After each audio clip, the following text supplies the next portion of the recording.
Então hoje estamos começando esse novo quadro do nosso programa, Rostos, Pessoas, Histórias.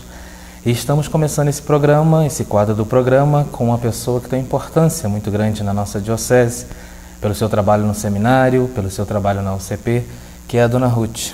Tudo bem, Dona Ruth? Tudo bem. Então, Dona Ruth, a senhora há pouco tempo foi homenageada, né, pelo nosso seminário, foi uma homenagem bonita. Todos esses anos de trabalho, como é que foram esses anos de trabalho, Dona Ruth, aqui no seminário? Foram muito bons, foram gratificantes, porque quando eu entrei aqui, no seminário não havia nada.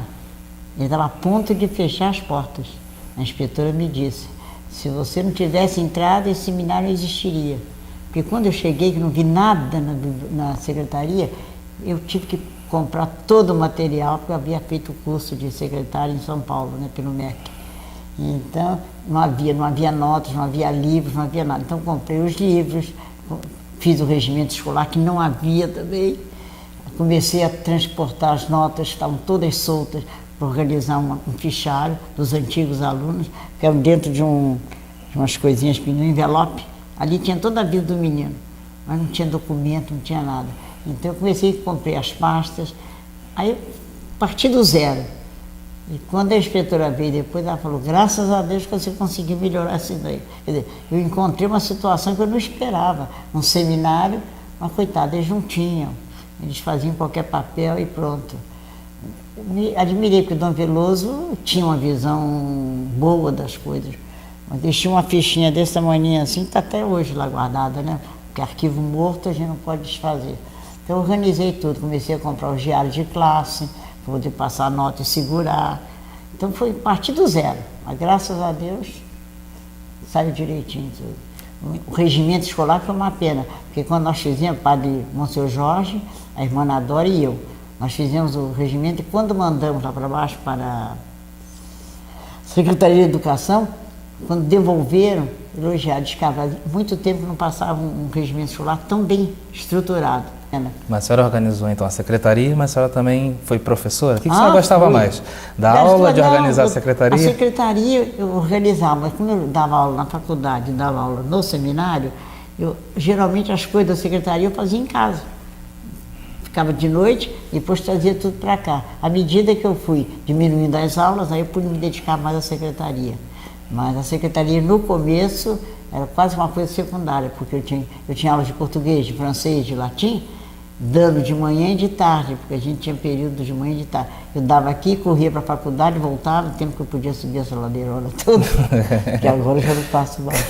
Então, 2, 3 vezes, para a faculdade e para cá, faculdade, mas foi bom. Eu gostava muito, sabe? E a secretaria eu gostei porque, como eu sou muito organizado por princípio, então eu queria ter tudo muito bom. Comecei a comprar as coisas para os alunos, até o Monsenhor Jorge falou, não, você não começa a dar de graça para eles, não, eles têm que valorizar, a família tem que colaborar. Eu trazia tudo, material, lápis, borracha, caderno, preciso eu compro. Mais do que funcionária, a senhora era uma mãe do seminário? Era uma mãezona, como diziam. É verdade. E a senhora, boa parte do clero, Dona Ruth, né, nesses anos todos de serviço, de entrega, foram alunos da senhora. Né? E o que a senhora vê, né, nesse tempo de formação sacidental? Que a senhora, na verdade, como professora, acabou também sendo essa formadora dos alunos, né? Como testemunho. Inclusive, eu pegar as leituras próprias para eles, a gente lia, comentava, para poder valorizar a parte humana deles.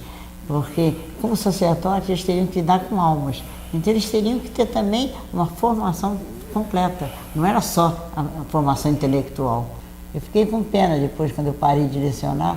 Eu tive uma isquemia, aí o médico achou melhor parar. Eu lamentei, mas continuei trabalhando no seminário. Aí sim, aí podia continuar. E eu gostava de tudo em ordem. Os alunos também eram exigentes, porque eu não queria que arrancasse politicamente. A senhora deu muita nota baixa? Dava, mas não tanto, porque como eu dava muito exercício, então eles tinham às vezes 10, 12 notas. Eu fazia uma soma geral e a média podia ficar entre 5, 6, mas pouca gente repetiu comigo. Agora, uma das coisas, Dona Ruth, que na homenagem, né, que fizeram a senhora aqui no seminário, os professores falaram, os padres falaram, os seminaristas falaram, né, foi desse lado da senhora espiritual, forte, de chegar cedo, né? Você sempre chegou muito cedo, né? Sempre cheguei 4 Foi a primeira a primeira a chegar na capela? Eu chegava lá, não tinha ninguém. Eu sempre cheguei cedo porque eu acho que eu já rezava em casa. O ofício, a meditação eu fazia em casa. Mas chegava aqui, eu ficava. Eu gostava de ficar olhando, mesmo que eu não rezasse nada, eu olhava para o sacrário. Então, e depois pedi pelos alunos. Uma coisa que sempre me preocupou até hoje é a perseverança deles. É o que eu disse a eles, se não houver joelho no chão, Dom Manuel que me ensinou isso. O padre tem que rezar muito. Agora, eu fazia isso porque eu sinto a falta da oração. Embora possa ser que não seja uma oração 100%, mas a oração, eu acho que é a mola mestra da minha vida. Sem isso, eu devo isso a meus pais, porque desde pequenininho a gente tinha terça em comum, tinha missa todo santo dia, a gente tinha 4, 5 anos, ia para lá, mesmo que eu não entendesse, mas isso a gente herda da família. Ao longo desses anos também a senhora passou por várias gerações, né? Passei. Na educação também. O que a senhora vê nesse tempo, né? No desenvolvimento histórico, essas mudanças? Houve uma mudança em alguns aspectos para melhor, em outros eu acho que piorou um pouquinho, porque houve uma mudança muito brusca em muita coisa. Esse começo de televisão e de computador, eles dispersaram muito, porque agora em vez de eles estudarem, eles copiam. Vão no Google.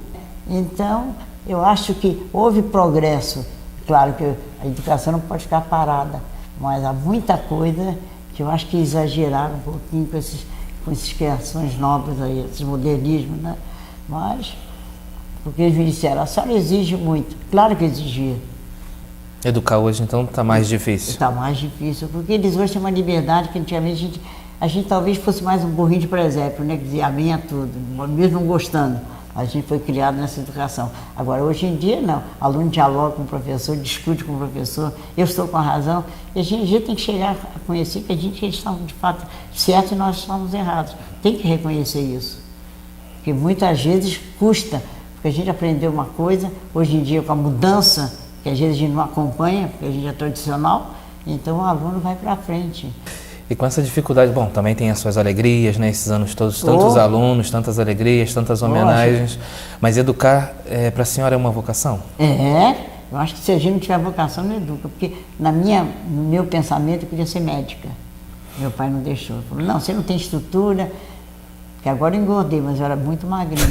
Estava com 30 e poucos quilos. Aí meu pai falou, você não vai aguentar. Então, eu, por obediência, porque naquele tempo a gente obedecia, eu fui ser professora. A primeira vez que eu entrei em sala, eu senti uma coisa diferente. Então eu me realizei como professora. Essa coisa da gente se dar para eles, de poder transmitir aquilo que nós recebemos de casa, do colégio. E se hoje, dona Rosa, graças a Deus, no nosso programa Eclésia, depois também o vídeo na internet, né, vão aparecer, com certeza esse vídeo vai ser visto por várias pessoas que foram alunos da senhora, que conviveram com a senhora, e hoje também muitas professoras assistem o nosso programa e vão assistir o vídeo. Se a senhora tivesse que deixar, com essa experiência, com esses anos, uma mensagem hoje para os alunos da senhora e para aquelas pessoas que são professoras, o que a senhora diria hoje para essas pessoas? Olha, eu acho que para lecionar tem que ter amor. Se elas vão pelo dinheiro, não funciona. Infelizmente, eu via isso, professores, eu não recebi, não vou dar aula. O aluno não tem culpa disso, então tem que pôr amor em tudo que a gente faz, mas muito amor e dedicação ao ensino. O aluno pode ser o pior deles, a gente não pode olhar o aluno pelo lado pior dele, tem que olhar a parte boa que ele tem, porque toda pessoa tem uma parte boa. Por pior que seja, por isso que eu nunca tive problema com nenhum aluno, porque eu sabia que ele era difícil, mas a gente conquistava o aluno com a bondade. Acho que isso daí é fundamental. Tanto os professores que já foram, que são ainda, ter paciência com o aluno. Eu condeno, por exemplo, o professor que entra, esse aluno vai ser reprovado. Gente, primeiro dia de aula, só porque ele falou uma coisa errada, então a gente tem que ter paciência, né?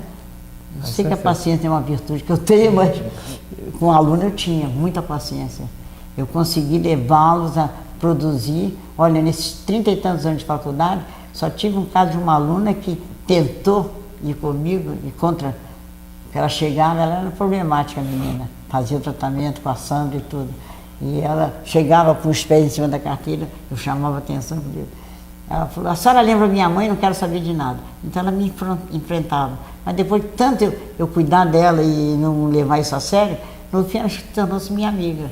Então, eu acho que a bondade atrai, sabe? Se a pessoa vai com amor e com bondade, a coisa vai.